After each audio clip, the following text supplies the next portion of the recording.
Thank you so much. So I just need I'll just quick introduction. I am sitting here with Dr. Gay Hendricks. I'm so sorry. I'm a little bit flustered. um, and you have been so gracious to spend a little time with me now. And I really just want to have a casual conversation and maybe, yeah, learn a little more about what you do and talk a bit about Einstein Time, which is actually why I wanted to talk with you. Mm-hmm. I This is the first formal interview for me, so I'm thinking just that we should just have a conversation. Very good. I'm always happy to talk about Einstein Time or anything else for that matter. Okay, maybe I can shortly describe why I wanted to talk with you. Yes. Because I have this little brand called Feel Good Rebel, and I really like the thought that we can live a life where we feel good. But I feel like where I live, at least where I come from, we're conditioned to actually struggle quite a lot, and especially things around time and stuff like that. And I know that many of my surroundings are also, like, many of the people that I talk with struggle with time. And, we're all trying to make time for everything that we want to do. And especially like the creative, ambitious people. And I am gathering, and I have gathered a group of people that are in that demographic, so to speak. And I want to learn more about Einstein Time. I've read your book, The Big Leap, which is one of your many books, and where I learned about this concept. And but I didn't really understand it. So that's why I want to talk with you. And I've actually read it quite a few times, and I still don't understand it. It seems like, and I'm pretty sure I'm not the only one. So well, it's probably no, forgive yourself, because it's probably the most difficult to understand thing that I teach. really, it will also change your life big time once you learn to understand it. Yes, I am pretty sure, because right now, like in these holiday times, and it feels like time is very scarce. And I know that I'm not the only one.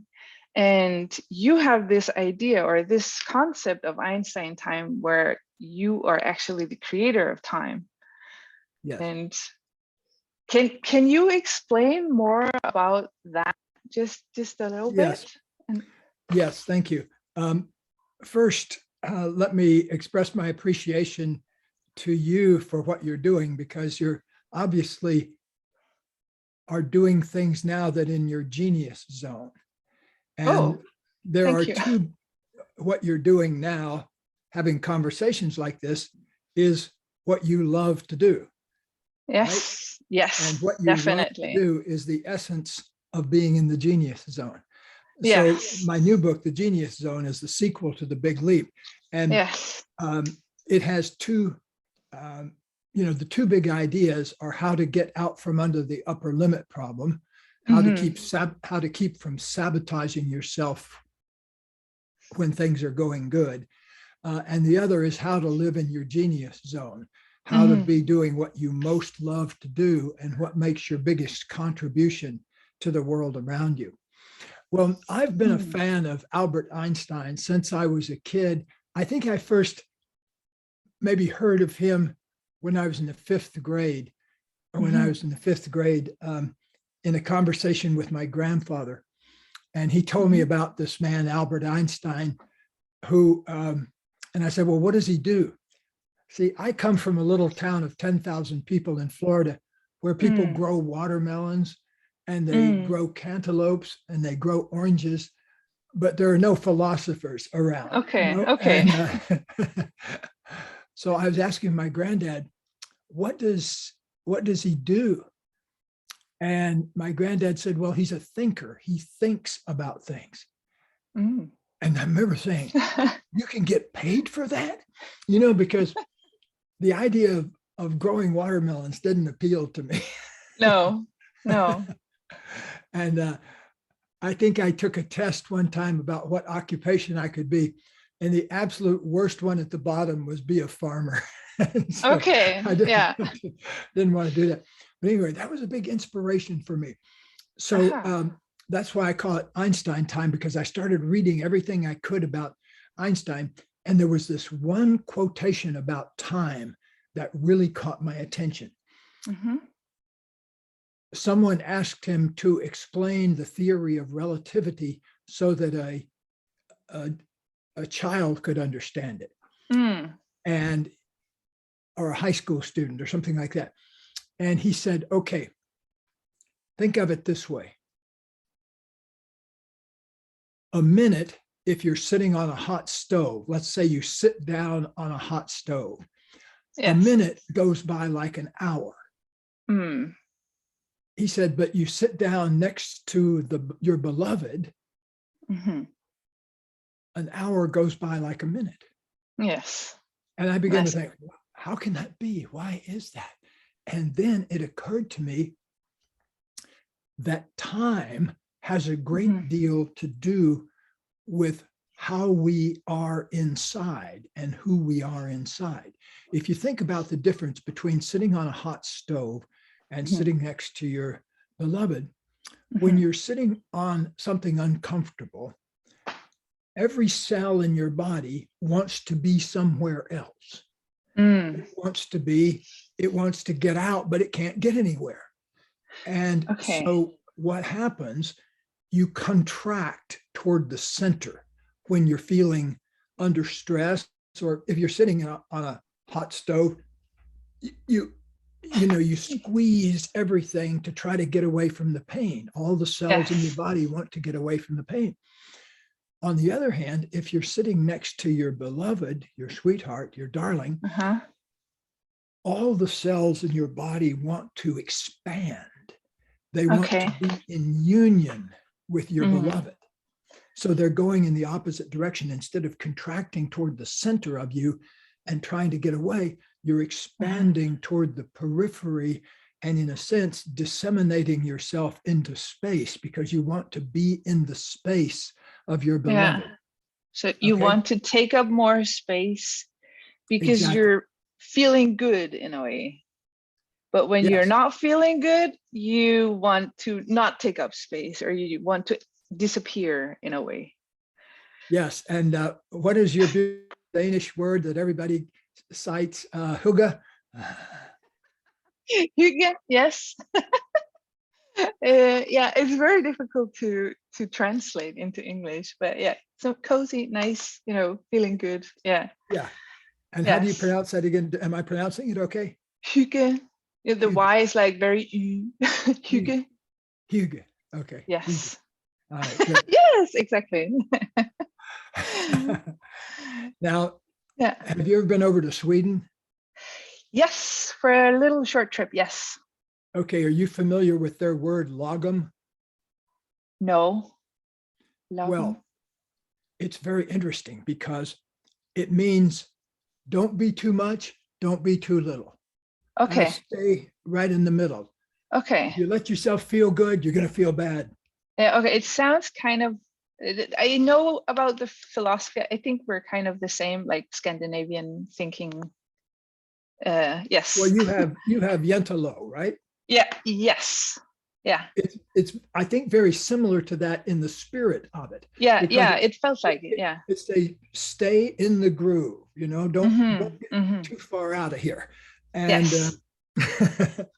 so anyway, that's part of what I call the upper limit problem, because many of us have a cultural or almost universal tendency to hide our light, to not go all the way with our genius.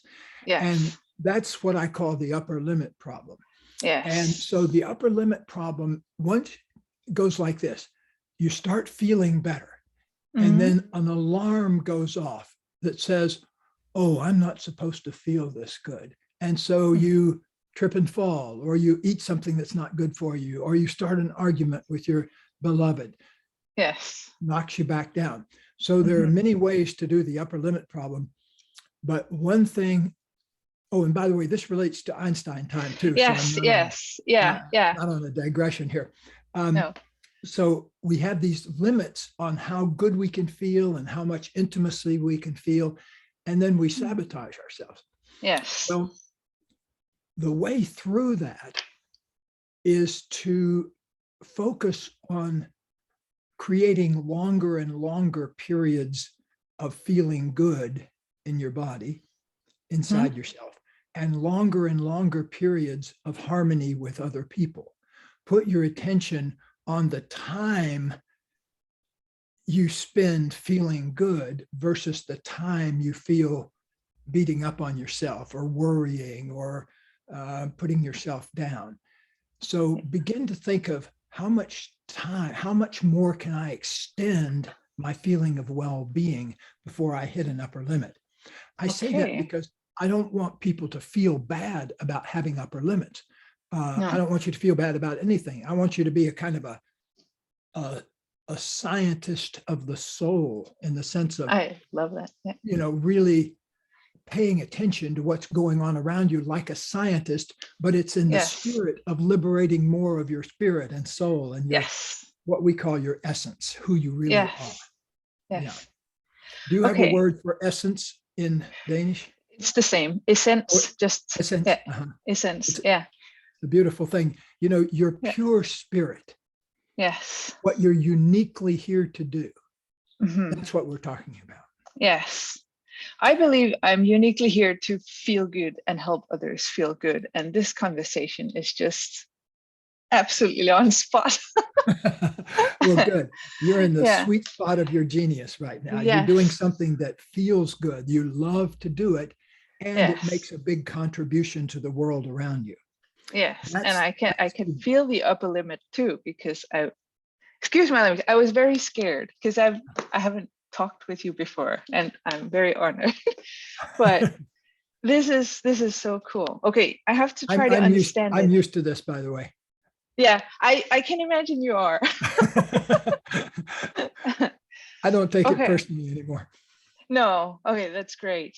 So what I'm trying to understand is that when you say when you want to learn more about the Einstein time concept, you practice observing the time you feel good. So you can notice how time expands, or you notice how you are with the time that you spend feeling good. I'm kind of getting it, I think, but okay. Well, you're doing just great. It took me years to figure this out. So I don't want anybody to feel bad because it takes them a month or a year even. So take a big breath and yes. Good. Around here, we pass out a little wristband that says "Breathe, Move, Love" on it, because lots of people forget to move and they forget to breathe, and they particularly forget to love themselves. Yes, yes. I'm very familiar with that too, and practicing. So first, I want you to be Hygge with yourself.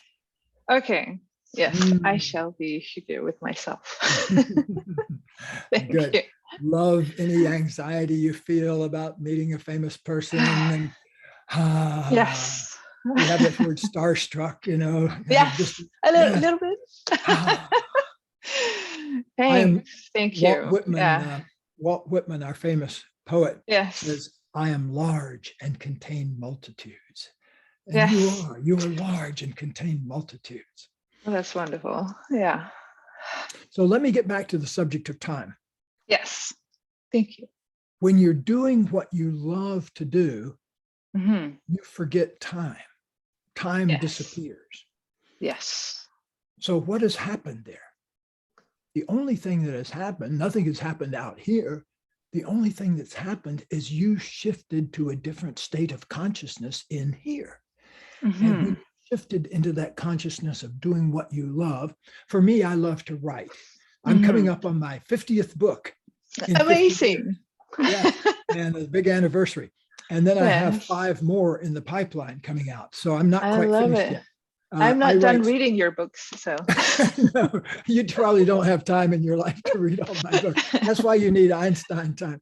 Yes. Einstein Time says you can expand the time that you spend doing the things you love by doing more of the things you love. Oh my And goodness. you Okay. automatically, it's so simple in a way. Yes. Yes. And that's why I can't grasp it, I think, because it's so, my brain wants to complicate it. And it's like, Your it brain can't wants be to that. complicate it. Yeah. It Well, can't be that easy. you have one of those big brains that we humans specialize in, and probably too big for our own good sometimes because we go Yes. around worrying too much. Yes. But I can tell you have a natural good nature about you, which I like. And Thank you. if I may turn the tables on you, Sure. what do you spend your day doing? I spend my day doing many things. Like these days, I work also as a freelancer, as a costume tailor. So I work at a theater and make costumes or buy costumes for the theater. So I spend a couple of hours on that. And then I get home. I have a bit of a drive. And then I get home and maybe cook something. And if I have energy, because sometimes I get really tired doing the things that I do, I knit. And that's the last time I experienced this feeling of flow, you know, where time disappeared. And I spend time with my husband and I watch TV and I have a little cat that I spend time with also. As do I. And I have 2 cats. oh, lovely. And then I work on my Feel Good Rebel project, which is my online thing where I'm working on right now, speaking with you. And how long have you been doing that? In this form, maybe a couple of months. So it's very new. I kind of got the domain name and the name a couple of years ago, and I got so like another word for excited, shocked, but in a good way that it wasn't taken, because it just came to me, you know, Feel Good Rebel. Oh, that sits good in my mouth. And I just Googled it and saw if it was there. Nobody had used it, not even a hashtag. So, That's okay, great. it must be mine. So that's great. I love that yes. story because that lets you Yeah. know that you're right on the moonbeam, you know, that you're Yes. right in the sweet spot of the moonbeam. Well, I wanted to ask you Yeah. that just to get a sense of how you spent your time. So at present in your life, Yes. let's say you're awake for 18 hours or so, or what time do you wake up in the morning? Around 7. Okay, and then what time do you Yeah. go to sleep at night? That varies a lot. Estimate. Between 11 and 1, I'd say. Between 11 and 1.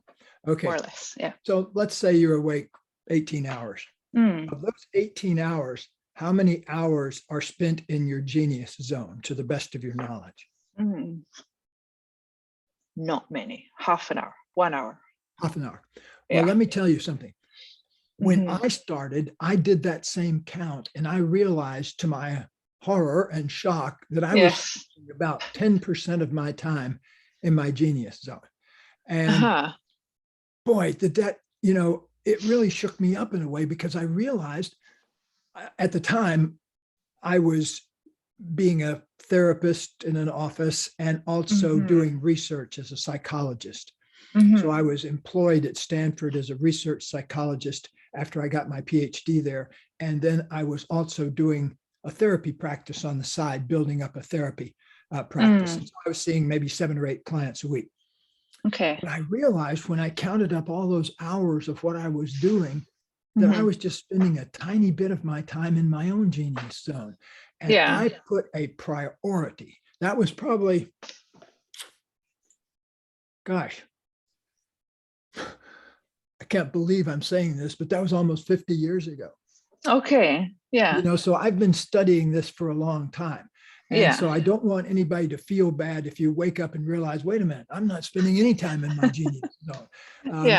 That can sometimes make you have a heavy heart or feel despair. But on the other hand, you're waking up to something that will change your life. Because Yes. I only ask people, my clients that come here, I ask them to start with 10 minutes a day and actually put it in your calendar that you're going to work on your genius for 10 Good. minutes a day. Yes. I mean, it is, again, a simple thing, but I had not thought about it. Yes. Well, I want you to make a note right now that by midnight Okay. tonight, you are going to have 10 minutes a day penciled into your calendar for 7 Okay. days. And for the Yes. second 7 days, since I may not see you again for a while, I Mhm. want you to pencil in 20 minutes a day the second week. Okay. By the end of the second week, you will be addicted to spending time in your genius zone. Okay. Yes. Okay. Have It we got a is deal? written down. Yes, we have we a got deal. a deal, ma'am? Yes, sir. Yes, sir. Okay. Thank Give you. me Yes. a long distance Hygge for it. Yes. Yes. Definitely. I mean, or my mind is blown. It's so simple. I had never thought about asking myself that question, like how much time do you spend in your zone of genius? Because I remember in the Big Leap, you say, or you ask that we should commit to become or to be in our zone of genius. And I've been like, yeah, sure, of course I will do that. And then I've just gone about my day and never really thought about how to do it. Mm-hmm. And you just gave us the recipe in a way. Yes. Yes. And I hope you're recording this so you can go back. I am. Well, let me go a little bit further with that. By the way, Yes. how do you like me to address you? Anything. Panuna or yeah. Okay, Panuna is fine. Yes. Panuna? Okay. And how would you like me to address you? You can call me Gay. Okay. Hi, Gay. If we're going to be on first name basis, let's do it that way. Yes. I wasn't quite clear on how you pronounced your first name. No, almost. I'm almost unsure myself because it's pronounced so many ways. My wife is named Kathleen, and she has been called Catherine and introduced on television as Catherine, you know. And oh, yeah. See the steam coming out of her ears. Yeah. She even had her name mispronounced the first time by Oprah. Oh, That's quite a distinction, though, to have your name butchered by Oprah Winfrey. And, but she quickly corrected it. So yeah. Oh, that's good. Yeah. So yes, I want to buzz in again on the subject of Einstein time. Yes. Particularly how to use it practically in your life. Okay. Because this is more than a theory. This is the way I live my life. Yes. And so you can create a lifestyle around being this way, and it has tremendous advantages. So much of the time, if you went around listening and you had a filter for listening to comments about time, what kind of comments would you hear as you walk through the world? You would hear things like, oh, I'd love to stop and chat, but I don't have time. Or, oh, wow, I'd love to do that, but I just don't have time. I would predict that you would hear about 90% of the comments about time would be negative, stressful, and fear-based. Like, I don't have enough of it, or I got to get there on time, or, oh gosh, I wish I had more time to do the things I love to do. Or, you know, I've had people tell me,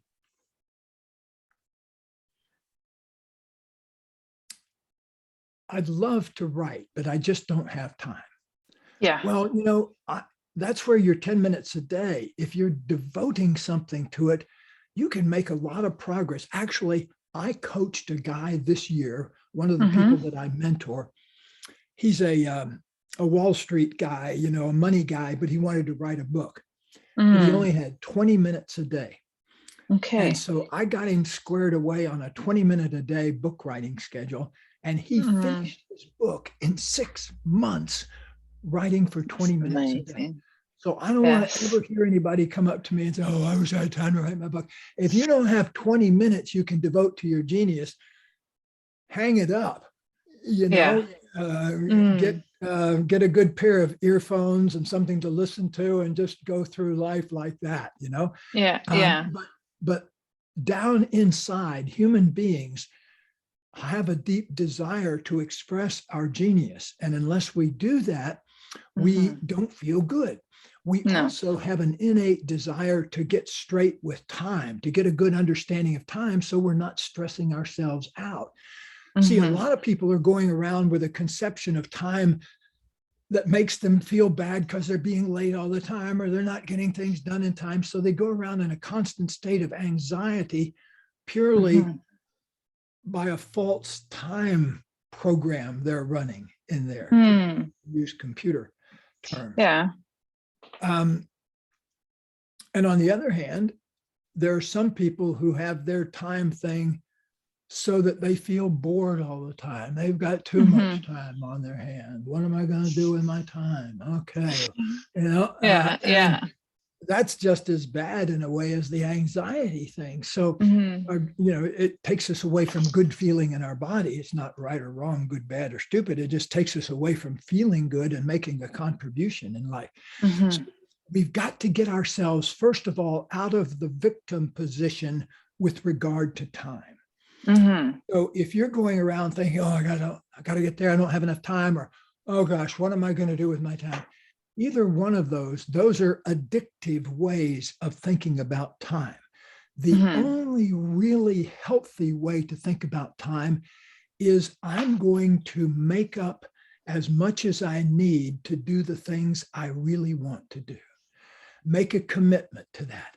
I choose to make up the amount of time to do the things that are sacred to my life, like express my genius, or spend time with my cat or my children, or whatever it is that you do as the deepest sweet spot part of your life. See, I want people to spend more time feeling good inside themselves. That's one of my main things. I also want people to feel good in the flow of connection with other people. Because at the end of our lives, nobody says on their deathbed, oh gosh, I regret not spending more time at the office. It's, oh my God, I wish I'd told so-and-so I love them. My God, I wish I'd taken the time to go to my kids' soccer games, instead of never getting there on time. Those are the kind of things that I hear people talking about at the deepest stages of their life. So let's fix that problem. Let's get so that if this were the last day of your life and somebody came to visit you and they said, how's your life going? You'd say, wow, it's going great. And I'm in the sweet spot of what I most love to do and what makes my biggest contribution. That's what I want to be focused on in life. Yes. Amazing. I mean, that is exactly what I want to be focused on as well. And you are helping us, people like me, learning how to do that, right? This is water, by the way, not aquavit or any of those weird beverages that you guys consume over there. Are you the country that has water. aquavit? Yes, I think so. There's another. It's Norway, I think, that has Norway aquavit. I don't know what your beverage of choice is, but I do, whenever I'm in Europe, I often drink Danish beers. I'm a beer guy. I'm not a liquor guy, but I love a good Tuborg or one of those. Yes, they're nice too. Yes. Yeah. Oh, let's cheers in water. Okay, so my doctor now wants me to drink 2 liters a day, so I'm trying to follow his orders. Yeah, I try to do that too. Again, I forget, but I'm practicing that too, amongst other things. But well, remember the automatic pilot on the airplane? Yeah. Well, it gets to the destination by making little tiny corrections. It says we're drifting to the right. Let's correct to the left. It says we're drifting, and it makes that probably 1,000 times an hour, makes little tiny corrections. Yeah. So like my wife and I were just celebrating our 40th wedding anniversary out in Hawaii. And congratulations. We flew back on Friday night, and our plane got all the way from Maui to Los Angeles by being wrong most of the time. Yeah. Because it was willing to recorrect. Yeah. Human beings to get that way need to be very open to feedback from the outside, but we also need to be open to feedback from the inside, because it's our internal feeling of well-being that's our best barometer. So I feel, for example, a certain feeling inside. And if I stop feeling that for a split second, I say, okay, what happened? What did I do? What did I say that made that feeling go away? Because that's your best barometer, that flow of good feeling in your body. Notice, and some of the common things of life will just turn off that right away. One of them is anything you don't tell the truth about. That will turn off your feeling of well-being in a second. Another thing is worrying. And 99% of the things people worry about are totally unconnected to reality. They're just upper limit worries. They're just upper limit worries. They're just symptoms of a fear you're feeling. And I know this is not directly related to the time question, but underneath the upper limit problem are these certain fears, like the feeling that you're fundamentally flawed in a certain way. And here's where it connects to time, though, because the way to move through those fears is not to try to talk yourself out of them, but to actually experience them, to feel them, to make hygge with them, to get cozy with them. The fears. To befriend your fear, to make friends with your fear. That is so incredibly important, because fear has a message to it. Around here, we say fear is excitement without the breath, because the very things that you're feared about or you're scared about is because you're trying to hold them in rather than you're trying to contract. If we get back to the feeling of control them. And fear cannot be controlled. It needs to be experienced and loved. Because there's a message to it.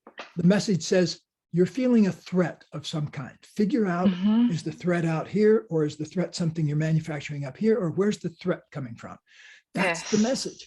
And once you get the message, the fear disappears. But you can also turn it into excitement by simply, participating with it. Here we say peace of mind comes from total participation, from feeling, in the sense of that Walt Whitman quote, I am large and contain multitudes. And also, I just recently I listened to your book again and again, The Big Leap. That's for now my favorite. But you also mentioned that underneath the fear, you can find something that is like positive, something good that is hidden underneath the fear, because you're fearful about something that would undo the positive or something. Now I'm making things up, but there's a positive thing that fear is covering up. Do you know what I'm talking about? Yes. Well, next time you get scared or feel anxious, you can check this out for yourself.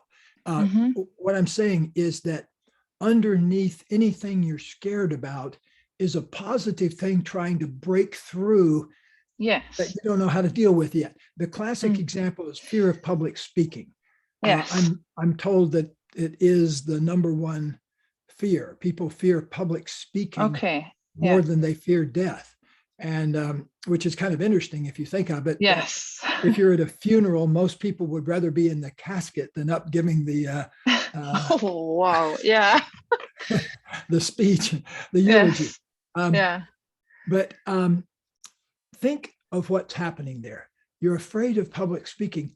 Underneath that is some potential you're trying to fulfill in your life by speaking more in public.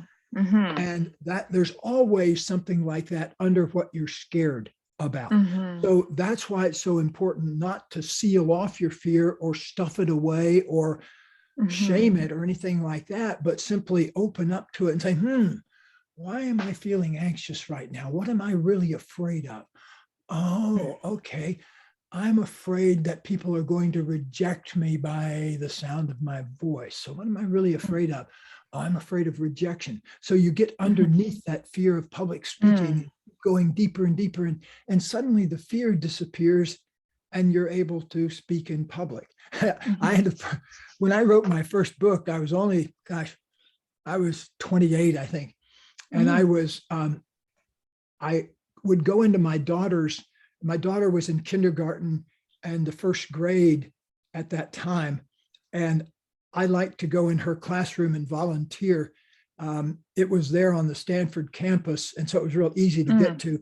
And as a psychologist, there's nothing better than sitting in the back room of a bunch of 5-year-old kids and just watching how they relate and everything. I think that taught me more about being a psychologist. But anyway, I wrote a little book called The Centering Book, which was a book of relaxation exercises for little children to help them get calm and everything. Like after I noticed that the teacher would bring them in from outside, and then it would take her 15 minutes to get them all organized again. So I devised a bunch of little activities and wrote a book about it. And it was a surprise bestseller in the education area. Yeah. Amazing. So I got my first ideas from just watching the way children related to each other. But it was really interesting that once the book came out, by then I was a university professor at the University of Colorado, because by the time the book came out, you know, they take a year or two in publication. So I remember the first comment I got on the book. I was actually unwrapping the first copy that the publisher sent me. I was standing at my mailbox there in the Department of Education and Counseling Psychology there at the University of Colorado. And there was, 28 different boxes with professor stuff in it. And I was opening my book and looking at it for the first time. I was really excited. And a colleague of mine came up next to me to get his mail, and he looked over and I said, "Hey, I just got my first copy of my first book." And he looked at it and said, "Oh yeah, not bad," or something like that, and just walked off. It was kind of a, and that's the way it is a lot of times around university. If anybody else has a success, nobody else can stand that. It's the home of the upper limit problem. But later I found myself irritated at him afterwards, Hey, he said congratulations or just anything positive, would have been fine with me. And then I realized, wait a minute, who had that experience? I had that experience. Who was responsible for that? Well, I take responsibility for that rather than blaming anybody else for my upper limit problem. I started just saying, okay, I see why I created that, because I don't know how to receive appreciation yet. And so I started making, we call it the ha-hum move, or we also call it Hendricks aerobics. It's a one move aerobics move. It goes like this: ha, ha, where you first blame somebody, and then say, how did I create that situation? Ha, I know it's fault. I know it's your fault. How did I contribute to this? So that's amazing. Very important in relationships, because arguments between couples are a race to occupy the victim position. And like one person digs in and says, "It's your fault, this, and the other person doesn't say, "You're right. Everything is my fault. Wow, why didn't I think of that before?" The other person says, "Wait a minute, think about the time you did this and this and this, you did that. Don't blame me." And so that problem can only be really dissolved through claiming 100% healthy responsibility and giving the other person 100% responsibility. Yes. In a relationship, that's what really matters, is both people taking 100% responsibility, because each person is an entity on their own. So I hate that people say, "Oh, here's my better half," or "Here's my other half." I don't know if you have that. I think, we have my better half My better same. half. Yeah. Yes. But it's the idea is that the relationship is 100% and there are two 50% in that. Yeah. But it's Yeah. exactly wrong because each of us is 100%. And we Yes. need to look carefully at what we're manifesting out there as a cue to how we're feeling inside.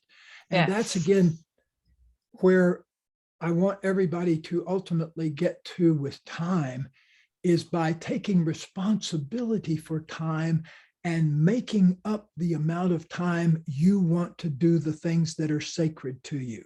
Because I promise you this, if you will first start taking 10 or 20 minutes to devote to your genius, what will happen is things begin to fall into place to support you doing the other things. Like you'll suddenly realize a faster way of doing something, or you'll suddenly get some help in doing something. But that depends on our ability to take responsibility for creating the time to express our genius in the world. And like I say, you don't have to buy a canoe and paddle off to Tahiti and spend a year doing it. You do it in 10 minutes a day. Think of Yes. this. Think of if you did 10 minutes of exercise a day, and then the next week did 20 minutes of exercise a day. By the end of the month, you'd be doing enough exercise to make your body stay healthy most of the time. That's what I'm asking you to do, is to exercise your genius muscle, because it's the most underutilized muscle we have, I think. I think so too. Yes. That is so really what you're talking about with the relationship, where you take ownership or responsibility for how you feel in a relationship. You can also actually take, have a relationship with time in a way, as you have with a person, and realize that you are 100% responsible for you in relation to time as well. I mean, my brain is like mush, but I think some things are starting to, fall into place. Well, good. It's something to, Yeah. it's like a big ice cream sundae of wisdom, and you don't want to try to eat it all at once. Put a little bit in the freezer for later. Yeah. But I can tell, I want to honor and appreciate you for your questing mind and how you look at things and your curiosity and wonder, because that's a priceless asset. And I want you to celebrate that in yourself. Thank you. Yes, thank you. I shall do that. Speaking of time, I heard my wife just come in the front door, and she's been out this morning. And one of the things she's going to want to do is make lunch in about 10 minutes. So I'm going to exercise my prerogative here and wind this up fairly soon. Yes, thank you so much. All right. Well, I think we've gotten a lot of exercises that we can use with just having this wonderful, wonderful conversation. Thank you so much. And I have not taken mental notes. I got the assignment down on paper, but I will rewatch our conversation and share it everywhere I can. And 10 minutes a day in your genius and start taking responsibility for your time. Yes. Keep it simple. Yes. And I will ask all my peers to do the same, because we all need more of this. Definitely. Hygge relationship with time. Yes. Thank you. Yes. So I appreciate you very much. Thank you so much for your time. Okay. And I hope you have a wonderful lunch with your wife. Good. Thank you. Well, she's a genius chef in addition to her other amazing qualities. Amazing. But today we're having one of our favorite meals, and I won't offend the vegetarians in the audience by telling you what it is. All right, Parnuna, thank you very much. Yes. Thank you. Have a wonderful day. You too. Bye. Bye.